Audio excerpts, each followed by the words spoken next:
తోడ పుట్టినది అన్నయ్య అని పిలుస్తున్నప్పుడు ఆ పిలుపులో ఒక మాధుర్యం ఉంటుంది, ఒక కట్టేసే గుణం ఉంటుంది.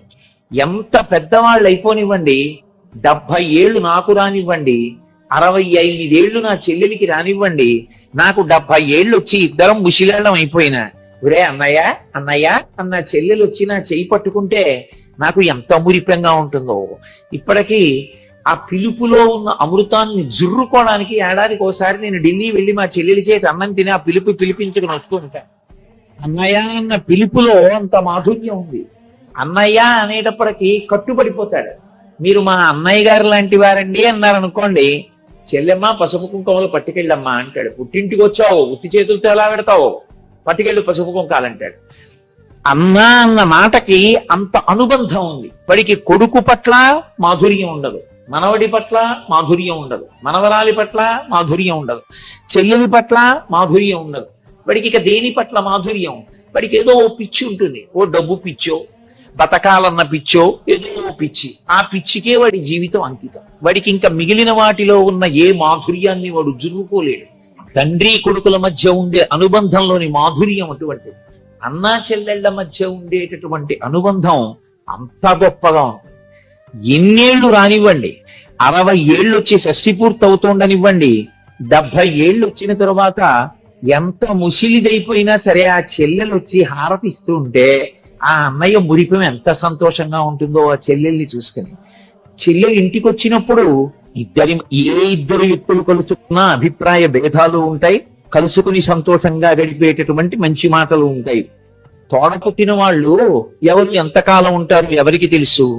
ఇద్దరు కలుసుకున్నప్పుడు పరమ సంతోషంగా అన్నయ్య అన్నయ్య నీకు దోసకాయ పప్పు అంటే ఇష్టం రా, అందుకు నీకు 2 దోసకాయలు తెచ్చానరా అన్నయ్య అంటే మురిసిపోయి ఆ దోసకాయ పప్పు వేయించుకుని చెల్లెలతో కలిపి అన్నం తిని, నీకు చిన్నప్పుడు చారు అన్నం గట్టిగా నలిపి మెత్తగా చేసి పెడితే అన్నయ్య అన్నయ్య నువ్వు నెయ్యి వేసుకుని చారు బాగా కలుపుకుంటావు పెట్టవా అన్నయ్య అని అడిగేదానివే, ఇదిగో కొద్దిగా తిను అని 60 ఏళ్ళు వచ్చిన చెల్లెలికి 70 ఏళ్ల అన్నగారు పెడుతుంటే మేనల్లుళ్ళు మురిపంగా చూస్తుంటే అందులో ఉన్న మాధుర్యం ఎంత గొప్పగా ఉంటుంది. అసలు ఎంత ఆనందం అది.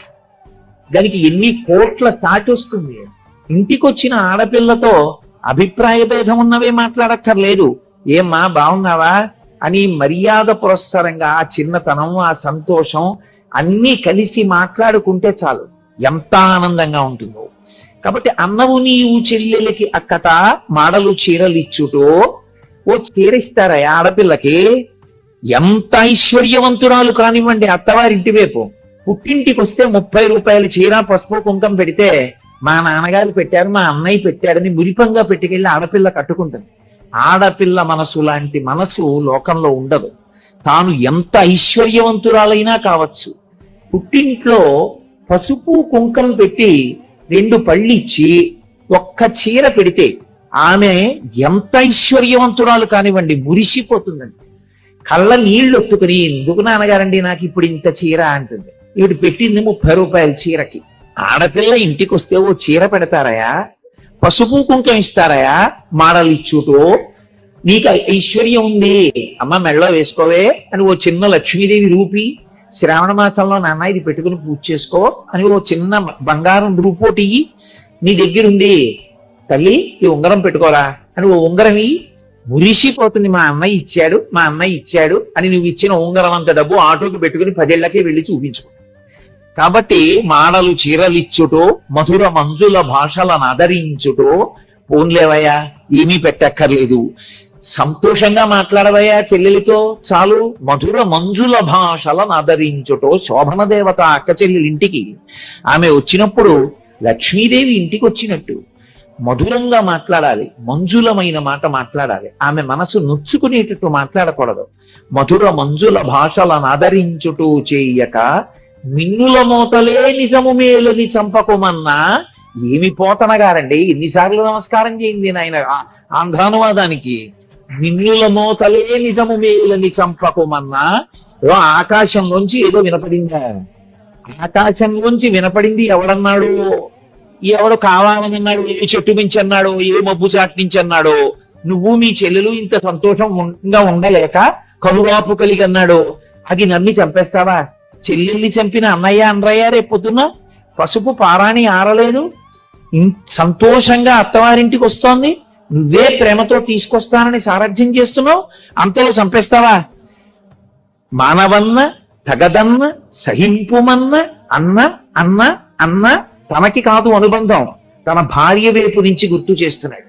గుర్తు చేస్తూ తగదన్న సహింపుమన్న వేడెదన్, నిన్ను అభ్యర్థిస్తున్నానయ్యా, నిన్ను బతిమాలుకుంటున్నానయ్యా, వదిలిపెట్టవయ్యా అని.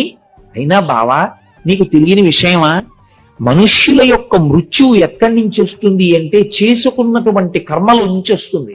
పోతన గారే ఒక చోట అంటారు, రక్షణము లేక సాధుడు రక్షితుడకు సమత చేసి రాయుడులందును, రక్షణలు వేయి కలిగిన శిక్షితుడకు కలుడు పాప చిత్తు ఉండవు. ఏ రక్షణ పెట్టుకోకపోయినా ఓ పసిపిల్లవాడు అలా ఆడుకుంటుంటే, నల్లత్రాచ అలా వెళ్ళిపోతుంటే తెలియక వాడు ఉంగా అంటే దాన్ని పట్టుకోబోతుంటే వాడి చేతి నుంచి పాపుతూ వెళ్ళిపోతుంది. వీడు పసిపిల్లవాడు, తెలియదు పాపం అని పాము వెళ్ళిపోయింది. చుట్టూ రక్షక భటుల్ని పెట్టుకున్నవాడు ఇంతమంది రక్షక భటులు ఉండగా చచ్చిపోయాడు. ఏమనుకోవాలి? రక్షణము లేక సాధుడు రక్షితుడకు సమత చేసి రాయుడులందును, రక్షణలు వేయి కలిగిన శిక్షితుడకు కలుడు పాప చిత్తు ఉండవు. పోతన గారు తీర్పు చెప్పారు.